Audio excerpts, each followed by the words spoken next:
सुरभि बेटा, कहाँ चली इतना धूप में? देख नहीं रही कितनी तेज धूप है। दादी ऐसे कैसे चलेगा? मुझे पता है गर्मी ज़्यादा है, लेकिन बिना बाहर निकले भी तो काम नहीं होने वाला ना। और पानी भी ख़त्म है सारा, वही लेने जा रही हूँ। हाँ बेटी, पर ये गर्मी तो ऐसा लग रहा है जैसे हमारी जान ही ले लेगी। सारा घर तवे की तरह तप रहा है, और तू इस घर से बाहर जाएगी तो बाहर तो और भी ज्यादा गर्मी होगी ना। दादी माँ, अब आप मेरी फिक्र मत करिए, मेरी तो आप आदत पड़ चुकी है। मुझे तो आपकी फिक्र है, आप जल्दी से ठीक हो जाइए। मुझे तो बुढ़ापा आ गया है बेटी, अब इस उम्र में तो बीमारी लगी रहती है, लेकिन तेरा खून अभी गर्म है। मैं नहीं चाहती मेरी पोती को कोई भी दिक्कत परेशानी हो। अभी तो तू खेतों से काम करके आई है और अभी पानी भरने लगी। आपको तो पता है ना दादी, छोटी जाति होने के कारण इस गांव के लोग हमें कुएं से पानी नहीं भरने देते हैं। पानी लेने के लिए हमें जंगल वाले तालाब में जाना पड़ता है, और अगर मैं अभी नहीं गई तो शाम को जाना पड़ेगा, और अगर शाम को गई तो जाते जाते रात हो जाएगी, और रात में तो कई जानवरों का भी खतरा है ना, इसलिए अभी एक घड़ा पानी लेके आती हूँ। ना जाने लोगों की मानसिकता कब सुधरेगी। हम छोटी जात वालों को गांव का पानी तक नसीब नहीं है। भरी दोपहर में मेरी बच्ची को मीलों दूर पानी लाने जाना पड़ रहा है इस भयानक गर्मी में। कोई बात नहीं दादी, आप परेशान मत होइए, अब तो मेरी आदत पड़ चुकी है ना। पर बेटी, ठंड और बरसात की बात कुछ और है। ऐसी भीषण गर्मी में तू इतनी दूर वहां भी नंगे पैर पानी लेकर कैसे आएगी? अब इस साल तो लगता है सबसे ज्यादा गर्मी पड़ रही है। हाँ दादी, आप सही कह रही हैं, इस साल को ज़्यादा ही भीषण गर्मी पड़ रही है। गांव के कितने सारे कुएं सूख गए हैं, कितनी नदियां सूख गई हैं। कुछ दिनों में तो नौतपा भी शुरू हो जाएगा। भगवान बचाए, इस पृथ्वी को धरती के आग के गोले की तरह तप रही है। न जाने क्या होगा इस संसार का। अब जो भी हो दादी, झेलना तो पड़ेगा इस सभी को। ठीक है, अब मैं पानी ले आती हूँ, वरना देर हो जाएगी। सुरभि और उसकी दादी बहुत गरीब थे। सुरभि के पास पैरों में पहनने के लिए चप्पल तक नहीं थे। वो नंगे पैर ही पानी भरने मिट्टी का घड़ा लेकर जंगल की ओर निकल पड़ती। तभी वो देखती है कि गांव का कुआं खाली पड़ा है और वहां कोई भी नहीं है। आज तो इस कुएं के पास कोई भी नहीं है, क्यों ना मैं यहीं से पानी भर लूं। और सच में बहुत तेज धूप है, मेरे तो पैर अभी से जलने लगे। सुरभि अपना घड़ा लेकर गांव के कुएं के पास पानी भरने जैसे ही जाती है, तभी वहां एक औरत उस कुएं के पास आते देख लेती है और हल्ला मचाने लगती है। अरे रुक रुक, वहीं रुक, ये तू क्या कर रही है? चल चल उतर यहाँ से। इस कुएं के घाट से छी छी छी, सारा पानी दूषित कर दिया इस लड़की ने तो। क्यों रे, तुझे और कितनी बार मना करना पड़ेगा कि इस कुएं का पानी हम ऊंची जाति वालों के लिए है, तेरे लिए नहीं है। फिर तू क्यों आती है इस तालाब पर हमारा पानी गंदा करने? काकी, बहुत तेज धूप हो रही थी और मुझे बड़ी जोरों की प्यास भी लग रही थी। दूर जाने का बिल्कुल भी हिम्मत नहीं हो रहा था और कुआं भी खाली था, तो इसलिए मैं इस कुएं में पानी भरने आ गई। क्या इस कुएं में सिर्फ आप लोग का बस अधिकार है, हमारा नहीं है? नीची जाति का होना इतना बुरा है? हाँ, बहुत बुरा है नीची जाति में पैदा होना। तुझ जैसे नीची जाति में पैदा होना हमने कहा था ना। क्या? हाँ बोल। हाय हाय, गांव वालों सुनो सुनो, देखो जरा, इस बदतमीज और नीची जात वाली लड़की को हमारे कुएं का सारा पानी इसने गंदा कर दिया। सब औरत की बात सुन कुछ गांव वाले वहां इकट्ठा हो जाते हैं। अरे क्या हुआ काकी, क्यों चिल्ला रही हो? चिल्लाऊं ना हो तो क्या करूं? इस नीची जात वाली लड़की ने हमारा कुएं का सारा पानी गंदा कर दिया। अब हम इसका शुद्धिकरण करवाना पड़ेगा। ये नीची जात वाले भी ना, इनको तो इस गांव से ही निकाल देना चाहिए। हाँ हाँ, सही कह रही हो भैया, लेकिन अब ये सोचो कि आगे क्या करना है। इस नीची जात की लड़की ने तो सारे कुएं को छू दिया, अब हम क्या करेंगे? शुद्धिकरण करना पड़ेगा, और क्या। मैं आज ही सरपंच जी से बात करता हूँ और इन लोगों को इस गांव से बाहर निकलवाता हूँ। नहीं नहीं, ऐसा मत करिए, हमें इस गांव से मत निकालिए। हम कहाँ जाएंगे? वैसे भी इतनी गर्मी पड़ रही है, मुझे बहुत प्यास लग रही थी, इसलिए मैं इस कुएं के पास आ गई, वरना मैं कभी नहीं आती। सुरभि फूट फूट कर रोने लगती है। चल निकल यहाँ से, अब दोबारा इस कुएं को छूना भी मत, समझे? वरना अब की बार तुझे इस गांव से निकाल देंगे। सुरभि रोती हुई वहां से चली जाती है। सुरभि को रोता हुआ देख उसकी दादी बहुत परेशान हो जाती है। सुरभि बेटा, क्या हुआ तुझे? तू रो क्यों रही है? तुझे किसी ने कुछ कहा क्या? अरे बता ना बेटी, क्या हुआ? तुझे किसी ने कुछ कहा? सुरभि सारी घटना अपनी दादी को बताती है, जिससे दादी बहुत दुखी हो जाती है। दादी, इसमें हमारी क्या गलती है कि हम नीची जाति में पैदा हुए? क्या नीची जाति में पैदा होकर हमने कोई पाप कर दिया जिसके कारण गांव वाले हमें इतनी नफरत करते हैं? भगवान ने हमारे साथ ऐसा क्यों किया दादी? बेटी, ये जाति पाति भगवान ने थोड़ी ना बनाई है, ये तो इंसानों के द्वारा बनाई गई है। इसमें भगवान का क्या दोष देना? और ये सभी छोटी सोच के लोग हैं। तो चिंता मत कर, एक दिन सब सही हो जाएगा। प्रकृति भेद नहीं करती, उसके लिए हम सब समान हैं। नदी, कुएं, तालाब, इन सभी का पानी हम सब के लिए है, लेकिन इन लोगों ने हमें दबा रखा है। कोई बात नहीं, ऊपर वाला सब देख रहा है। अब मैं क्या करूं दादी? पीने को पानी तो बिल्कुल भी नहीं है, और अब तो शाम भी होने वाली है। जंगल पहुंचते पहुंचते मुझे रात हो जाएगी। आज जैसे तैसे गुजारा कर लेते हैं बेटी, रात में तेरा जंगल जाना सही नहीं रहेगा। पर दादी, घड़े में एक बूंद पानी नहीं है, हम पिएंगे क्या? ऐसी गर्मी में तो बिना पानी के हमारी जान ही निकल जाएगी। बेटी, जो भी हो, पर तू अभी पानी भरने जंगल नहीं जाएगी। हम कल तक समय काट लेंगे। पर दादी, बिना पानी की रात कैसे कटेगी? कट जाएगी तो चिंता मत कर मेरी बच्ची, पर अभी इस वक्त जंगल जाना ठीक नहीं है। रात होती है, दादी को बड़ी जोरों की प्यास लगने लगती है। ये क्या, मुझे तो अभी से प्यास लगने लगी, रात कैसे कटेगी? बूढ़ी दादी कभी दाएं करवट लेती तो कभी बाएं करवट लेती। उन्हें पानी के बिना नींद ही नहीं आ रही थी। उनका गला प्यास से सूखा जा रहा था। हे भगवान, मेरा गला तो प्यास से सूखा जा रहा है। समझ नहीं आ रहा क्या करूं। जाकर देखती हूँ, घड़े में थोड़ी बहुत पानी तो होगी ही। बूढ़ी दादी घड़े में पानी तलाशने लगती है, लेकिन उस घड़े में एक बूंद भी पानी नहीं था। दादी की खटपट की आवाज सुनकर सुरभि उठ जाती है और वो भागी भागी रसोई की ओर दौड़ती है और देखती है दादी घड़े में पानी तलाश रही है। दादी, क्या आपको प्यास लगी है? नहीं नहीं बेटी, प्यास नहीं लगी। मैं तो बस देखने आई थी, शायद रसोई में कोई बिल्ली आई थी। झूठ मत बोलिए दादी, मैं सब जानती हूँ। इतनी विकराल गर्मी पड़ रही है और मुझे इतनी जोरों की प्यास लगी है, तो क्या आपको नहीं लगी होगी? मैं अभी जाकर चुपके से उस कुएं से पानी भर लाती हूँ। नहीं बेटी, अगर तुझे किसी ने देख लिया तो अनर्थ हो जाएगा। ये गांव वाले पता नहीं हमारे साथ क्या करेंगे। दादी, अब इन्हें जो भी करना है करने दीजिए, बहुत हुआ। आप ही तो कहती है ना, प्रकृति हमारे साथ कोई भेदभाव नहीं करती, और इससे हमारी गलती नहीं है। हम क्यों भेदभाव सह रहे हैं? सुरभि की दादी चिल्लाती रह जाती हैं, लेकिन सुरभि अपनी दादी की एक बात नहीं मानती और घड़ा लेकर गांव के कुएं की ओर निकल जाती है। हे भगवान, इस नादान को अब मैं कैसे समझाऊं? अगर सुरभि को किसी गांव वाले ने गांव के कुएं से पानी भरते देख लिया तो अनर्थ हो जाएगा। फिर न जाने क्या करेंगे वो मेरी बच्ची के साथ। सुरभि बच्ची, रुक जा। सुरभि गांव के कुएं से पानी भरने लगती है। तभी खटखट की आवाज सुन काकी वहां आ जाती हैं। अरे कौन है जो इतनी रात में कुएं में खटखट पटपट कर रहा है? काकी नजदीक जाकर देखती हैं तो सुरभि कुएं से पानी भर रही होती है। हाय सत्यानाश हो इसका, आज ही मना किया था और तो फिर आ गई पानी भरने। राम राम, नीच जात की लड़की, एक ही तो कुआं है, उसे भी गंदा कर रही है।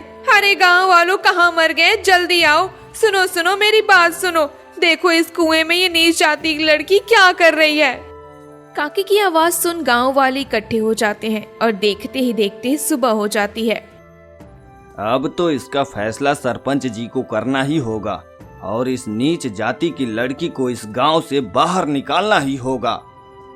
थोड़ी देर में पंचायत बैठती है, जहां सरपंच, पंच और गांव के सभी इकट्ठा होते हैं और एक निर्णय लिया जाता है। सुरभि, जब तुमसे मना किया गया था कि गांव के कुएं का पानी नहीं छूना तो तुमने गांव के कुएं का पानी क्यों छुआ? माफ करिएगा सरपंच जी, पर ये कैसा न्याय है जिसमें हम नीची जाति के लोगों के साथ अन्याय हो रहा है? कहना क्या चाहती हो तुम? तुम्हारे साथ कौन सा अन्याय हो रहा है? ये अन्याय नहीं तो और क्या है सरपंच जी? ऐसी भीषण गर्मी में अगर हमें पानी नहीं मिलेगा तो हम तो मर ही जाएंगे ना। देखो सुरभि, सालों से तुम लोगों के साथ ऐसा होता आ रहा है कि तुम्हारे जाति के लोगों का पानी का स्रोत अलग रहा है और हमारे ऊंची जाति के लोगों के पानी का स्रोत अलग। हम भी वही कर रहे हैं। ये बात अलग है कि तुम्हारी जाति वालों के पानी का स्रोत गर्मी के कारण सूख गए हैं, लेकिन जंगल जाकर तो तुम पानी ला ही सकती हो ना।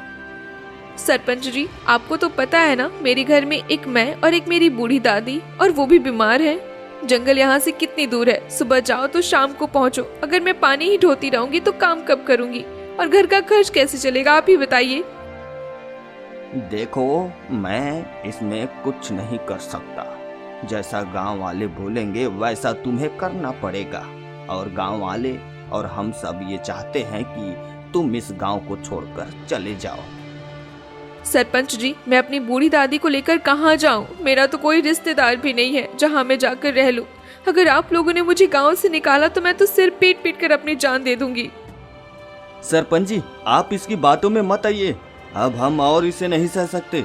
अब इसके हाथ का छुआ पानी हम नहीं पी सकते। इसे गांव से बाहर करिए। मैं आप सभी के पैर पड़ती हूँ, कृपया करके मुझे माफ कर दीजिए। मुझे इस गांव से मत निकालिए। मैं अपनी बूढ़ी दादी को लेकर कहाँ जाऊंगी? आप सभी से वादा करती हूँ, आज के बाद कभी मैं कुएं पर कदम भी नहीं रखूंगी और ना ही कुएं का पानी छूंगी। बस मुझे इस गांव से मत निकालिए। सुरभि की काफी मिन्नतें करने के बाद सरपंच उसकी बात मान लेता है और उसे एक आखिरी मौका देता है। ठीक है, मैं तुम्हें आखिरी मौका देता हूँ, लेकिन अगर तुमने दोबारा यह गलती की और गांव वालों के कुएं से पानी भरने की कोशिश की तो इसका अंजाम बहुत बुरा होगा और तुम्हें इस गांव से जाना ही होगा। ठीक है सरपंच जी, जैसा आप कहें। सुरभि भागती हुई अपने घर जाती है। क्या हुआ बेटा? सरपंच जी ने क्या निर्णय लिया? मुझे तो बड़ी घबराहट हो रही थी। सब ठीक तो है ना? हाँ दादी, सब ठीक है। बेटा सब ठीक है, तू हाफ क्यों रही है? भागते भागते आई हूँ दादी, इसलिए हाफ रही हूँ। मुझे जंगल पानी भरने भी जाना है और फिर वहां से आने के बाद मुझे काम पर भी तो जाना है ना। सुरभि पानी का घड़ा उठाती है और पानी भरने जंगल की ओर निकल जाती है। धूप बहुत तेज थी, धरती भी तप रही थी, चारों तरफ लू और गर्म हवाएं चल रही थी। उसी कड़कड़ाती धूप में सुरभि मिट्टी का घड़ा लेकर जंगल की ओर पानी लेने निकल पड़ती है। कितनी गर्मी है और मेरे तो पैर भी जले जा रहे हैं। एक काम करती हूँ, घास पर चलती हूँ ताकि मेरे पैर न जले। कुछ देर में सुरभि उस तालाब के पास पहुंच जाती है जिस तालाब से वो अक्सर पानी लाया करती थी। लेकिन जैसे ही वो उस तालाब पर पहुंचती है, वो देखती है कि उस तालाब का सारा पानी सूख चुका है और आसपास के पेड़ पौधे भी सूख रहे हैं। ये कैसी तपन है जिसने लबालब भरे तालाब को सुखा दिया। आसपास के पेड़ पौधे भी सब सूख रहे हैं और अब तो ये तालाब भी सूख गया। अब मैं क्या करूं? सुरभि वहीं बैठकर फूट फूट कर रोने लगती है। मुझे घर भी जल्दी जाना है, खाना भी बनाना है और काम पर भी जाना है। सुरभि की चिंता साफ दिखाई दे रही थी। सुरभि इस चिंता में परेशान हो रही थी कि उसे घर जाकर खाना भी बनाना है और काम पर भी जाना है, लेकिन अभी तक उसे पानी भी नहीं मिला था। फिर वो कैसे घर जाए? एक काम करती हूँ, आगे जाकर देखती हूँ, शायद मुझे आगे पानी मिल जाए। सुरभि जंगल में आगे की ओर बढ़ जाती है, लेकिन वो देखती है कि जंगल में चारों तरफ सूखा पड़ा है। पेड़ पौधे, सूखे पेड़, जमीन पर बड़ी बड़ी दरार फटी पड़ी है। कुछ दूर आगे जाने पर सुरभि को एक झरना दिखता है जिसमें बहुत कम पानी था। ये क्या? यहाँ तो एक ही झरना है, उसमें भी इतना कम पानी। चलो यार, कोई बात नहीं, इतना तो पानी है कि मेरा घड़ा भर जाए। सुरभि झरने का पानी अपने घड़े में भर लेती है। वाह, कितना ठंडा लग रहा है और पानी भी कितना ठंडा, बस गर्मी के कारण कुछ सूख गया है। सुरभि झरने का ठंडा ठंडा पानी पीती है और घड़े को लेकर अपने घर की ओर निकल जाती है।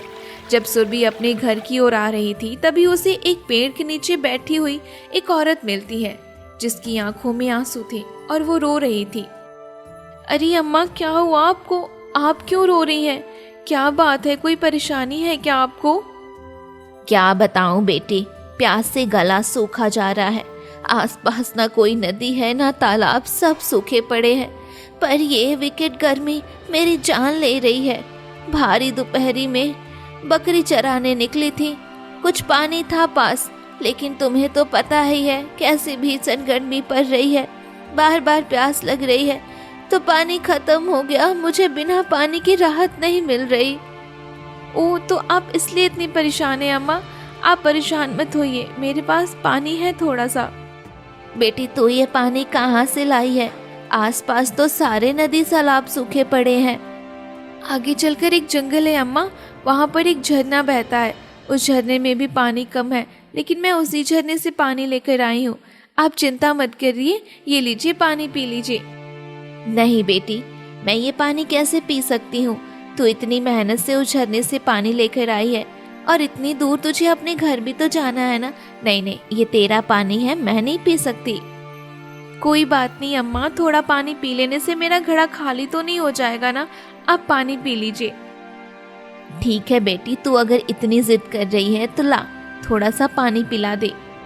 सुरभि अम्मा को पानी पिला देती है, लेकिन पानी पिलाने में ही उसका घड़ा आधा हो जाता है।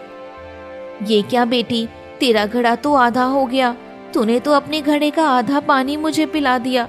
अब तो अंधेरा भी होने वाला है ना, अब इस जंगल में जाना ठीक नहीं है। कोई बात नहीं अम्मा, मेरे घर में हम 2 लोग ही हैं, मेरी दादी और मैं। ये पानी हम दोनों को पीने के लिए काफ़ी है। और रही बात सुबह की, तो फिर सुबह आकर मैं इस झरने से पानी ले जाऊंगी। बेटा, तेरा दिल बहुत बड़ा है, तू दिल की बहुत अच्छी है। भगवान तेरी हर इच्छा पूरी करे। वैसे तो मेरी कोई इच्छा नहीं है अम्मा, पर मैं चाहती हूँ कि जो ऊंच नीच जाति पाति का भेदभाव समाज में फैला हुआ है ना, वो दूर हो जाए, ताकि मैं अभी अपने गांव के कुएं से पानी भर सकूं। गांव के सभी लोग मूर्ख हैं बेटा, तो उनकी बातों पर ध्यान मत दे। ठीक है अम्मा, अब मैं चलती हूँ। पर हाँ, आप अपनी बकरियों को लेकर घर जाइए, अंधेरा होने वाला है। ठीक है बेटी। अच्छा सुन। जी कहिए। ये मेरी पानी की छोटी सी मटकी है, मेरी हिम्मत नहीं हो रही इसे घर ले जाने की। तो एक काम करेगी क्या? हाँ हाँ बताइए ना, क्या काम है? बेटी, इस मटकी को अपने साथ ले जा, और कल जब तू झरने का पानी लाएगी ना तो ये मटकी लेती आना। ठीक है अम्मा, मैं इस मटकी को अपने घर ले जाती हूँ। और हाँ बेटी, ध्यान रहे, इस मटकी को तू घर के अंदर मत रखना, बल्कि इस मटकी को तू आंगन में बीचों बीच ही रखना। पर ऐसा क्यों अम्मा? अरे बेटी, 10 जगह इस जंगल में मटकी को लेकर घूमती हूँ। कौन सी जगह कैसी है, घर के अंदर मटकी रखना ठीक नहीं है। तू आंगन में ही रख देना। ठीक है अम्मा, आज ऐसा आप कहें, मैं अब चलती हूँ। सुरभि अपने घर की ओर आ जाती है और कुछ ही देर में वो अपने घर पहुंच जाती है। सुरभि अम्मा की दी हुई मटकी को अपने आंगन के बीचों बीच रख देती है। आ गई मेरी बच्ची। हाँ अम्मा, और लीजिए, ठंडा ठंडा पानी पी लीजिए। अरे ये क्या बेटी, ये मटकी तो आधी है। सुरभि सारी बात अपनी दादी को बताती है। अच्छा किया बेटा तूने, उस अम्मा को पानी पिलाकर। पानी पिलाना बहुत बड़ा पुण्य का काम होता है। चलिए मैं कुछ खाना बना देती हूँ, फिर इस मटकी में काफी पानी बचा है, अपने अच्छे से पानी पी लिया ना दादी? हाँ हाँ, बहुत अच्छे से पी लिया। ये पानी तो बड़ा ही मीठा है। हाँ दादी, आप सही कह रही हो, बड़ा मीठा पानी ये है। ठीक है, आप आराम करिए, मैं जल्दी खाना बना देती हूँ। सुरभि जल्दी जल्दी खाना बनाती है और फिर दादी के साथ मिलकर दोनों खाना खाते हैं। ओह दादी। अरे क्या हुआ बेटी, तू ऐसे क्यों चौंक गई? मुझे तो याद ही नहीं रहा कि मुझे कल जल्दी उस झरने से पानी लाना होगा, ताकि मैं खेतों पर काम करने जा सकूं।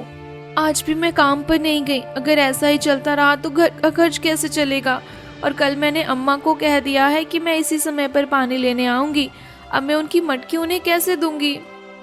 कोई बात नहीं बेटी, तू एक काम करना, जहाँ वो अम्मा तुझे आज उस पेड़ के नीचे मिली थी ना, तो उस मटकी को उसी पेड़ के नीचे रखाना। मटकी को कोई नहीं चुराएगा।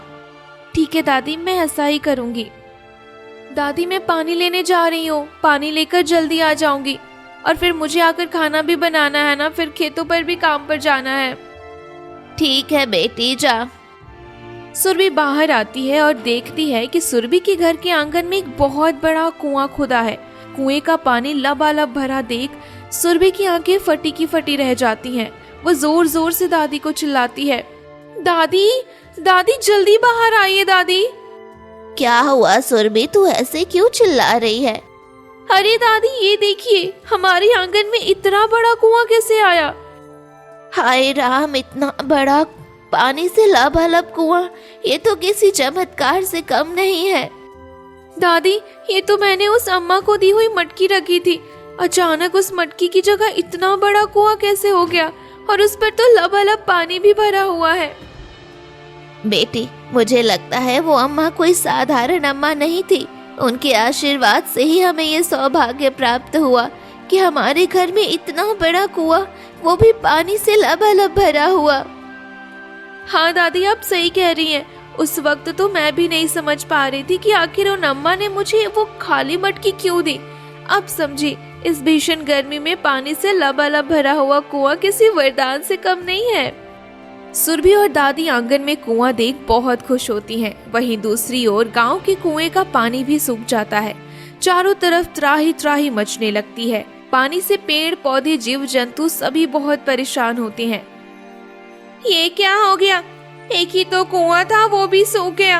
अब हम पानी कहाँ से लाएंगे? जंगल तो बहुत दूर है, पानी लाते लाते हमारी हड्डियां ही टूट जाएंगी और ऊपर से ये गर्मी, उफ। हाँ काकी, आप सही कह रही हैं। न जाने क्या होगा हमारा। आप क्या बताएं बिरजू, क्या होगा? अब तो हमें जंगल से ही पानी लाना पड़ेगा।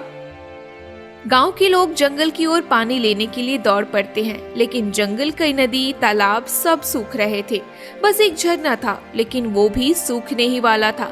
सभी अपना अपना खाली घड़ा लेकर आ जाते हैं। सरपंच जी कुछ करिए सरपंच जी, बिना पानी के हम गांव वाले कैसे जिएंगे? अब मैं इसमें क्या कर सकता हूँ? जो परेशानी आप सभी की है, वह परेशानी मेरी भी है। मुझे भी पानी नहीं मिल रहा। क्या मैं अलग से आया हूँ? अब तो लगता है यह गांव छोड़कर ही जाना पड़ेगा। पर गर्मी इतनी पड़ रही है कि कहीं और जा भी तो नहीं सकते। काकी फूट फूट कर रोने लगती हैं। हे भगवान, क्या होगा हमारा बिना पानी के? हम कैसे रहेंगे? अब तो जंगल में भी नदी तालाब सूख गए और भरी दोपहरी में मेरी तो हिम्मत भी नहीं होती, मेरे तो पैर जलने लगते हैं। जाता हूँ जंगल की तरफ, देखता हूँ थोड़ा बहुत पानी मिलता है तो। बिरजू बेटा, मेरे लिए भी थोड़ा सा पानी लेते आना। अब तो मुझे पता है मेरी हड्डियां बूढ़ी हो चुकी है ना।